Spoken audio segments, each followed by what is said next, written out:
আমাদের পার্টির ২৪তম রাজ্য সম্মেলন হতে চলেছে আগামী ২৯, ৩০, ৩১ জানুয়ারি, এ মাসের শেষ ৩ দিন। এবং এই সম্মেলন হলো গত ৩ বছরের এই রাজ্যের আমাদের পার্টির রাজনৈতিক এবং সাংগঠনিক কার্যকলাপ সব কিছুর ভিত্তিতে।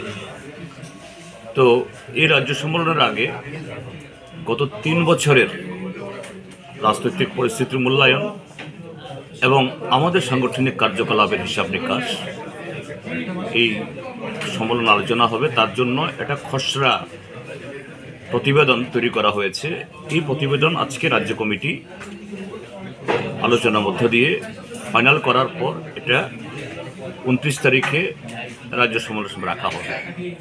সেটাই চূড়ান্ত করার জন্য আজকে আমাদের এই সভা, অর্থাৎ ২৩তম পার্টি সম্মেলনের পর এটাই রাজ্য কমিটির শেষ সভা। ২৪তম সম্মেলনের আগে একটু পরে এটা শুরু হবে।